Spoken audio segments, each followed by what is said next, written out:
Epigmenio, buenos días, Epigmenio. Buenos días, Ciro, ¿cómo estás?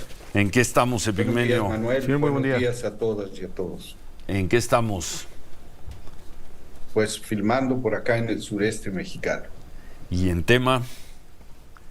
Y el tema, justo el día viernes se cumplen 5 años de un hecho que a mi juicio me parece extraordinariamente significativo y que marca un quiebre radical en la historia.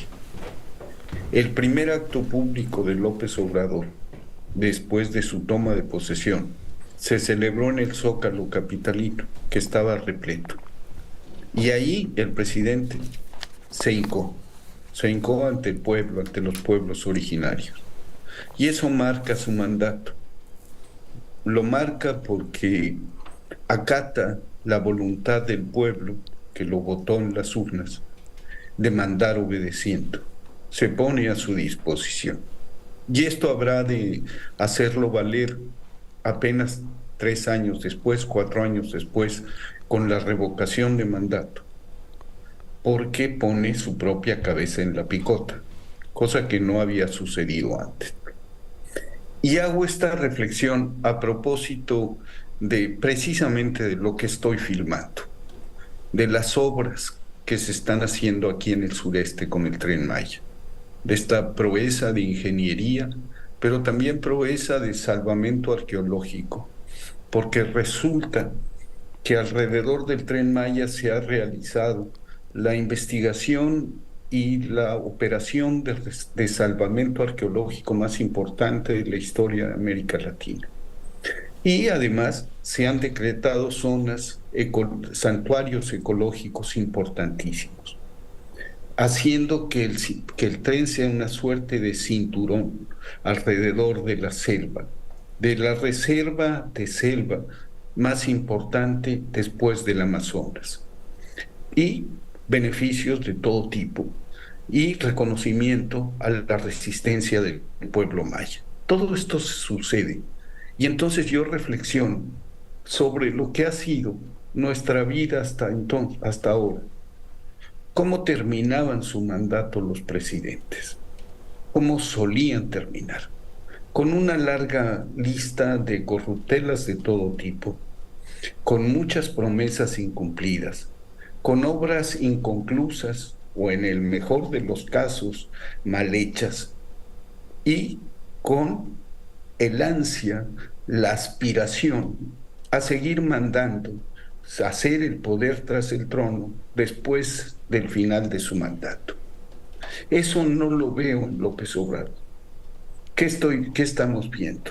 Estamos viendo el aeropuerto Dos Bocas, este viernes el aeropuerto de Tulum, en los próximos meses el Tren Maya, y no en los próximos meses, en las próximas semanas, y el transísmico, el sistema de riego en el norte del país y una serie de cosas, de obras muy importantes como la red de caminos artesanales en Oaxaca. ¿Por qué es posible esto? Porque hubo una ruptura que se produjo en ese zócalo. El sometimiento del poder económico, del poder político al poder económico se rompió. Ya no son los varones del dinero ni los dueños de los medios de comunicación quienes mandan en este país. Son los votantes, es el pueblo. A él se debe López Obrador, de él extrae su fuerza, con él tiene un compromiso y tiene que cumplir una por una las 100 promesas de campaña, que en ese mismo acto, después de hincarse en el Zócalo, a mí me sorprendió, yo lo estaba filmando, y de repente el presidente,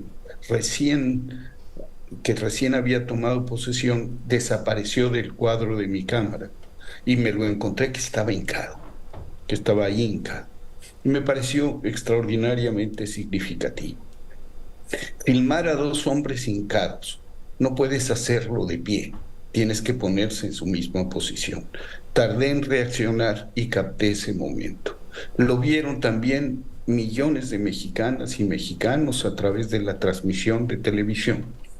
Pero el significado profundo fue la ruptura de la dependencia del poder político al poder económico.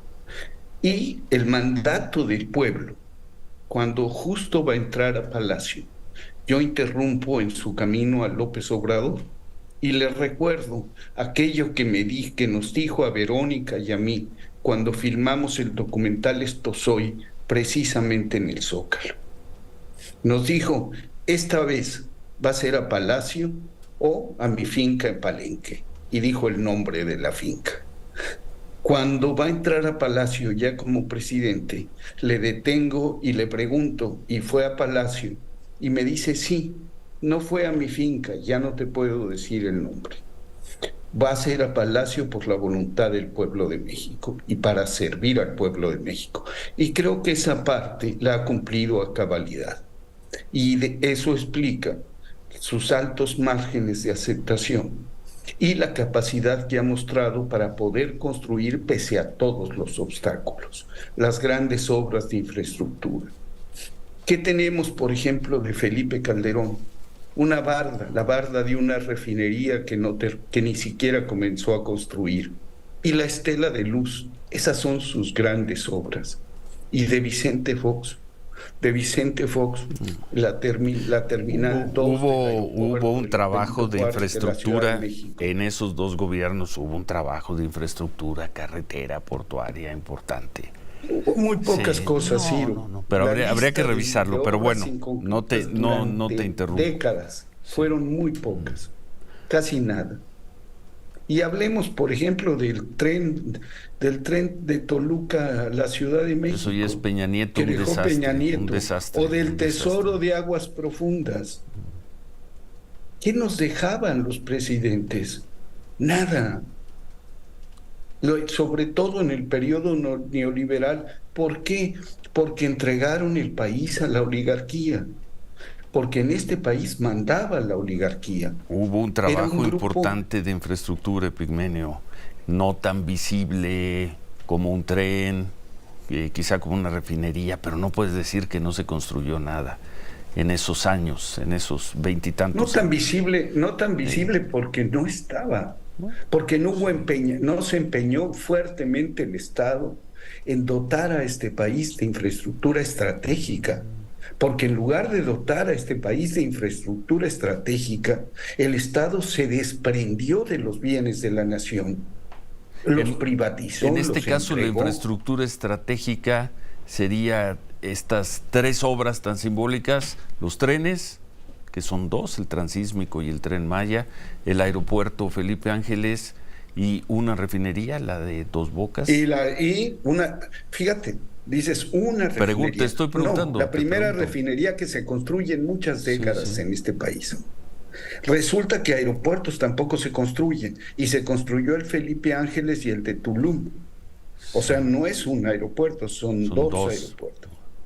Y resulta que el Tren Maya es la obra de infraestructura más importante que se está construyendo en este momento en el mundo. En este momento en el mundo. Porque son 1.540 kilómetros de vía, de doble vía en algunos casos, que van a conectar a una región que estaba abandonada por décadas, por siglos. Todo el sureste, que ha sido fuente de ingresos, fuente de agua, fuente de energéticos, había sido abandonada por los gobiernos neoliberales que privilegiaron al norte.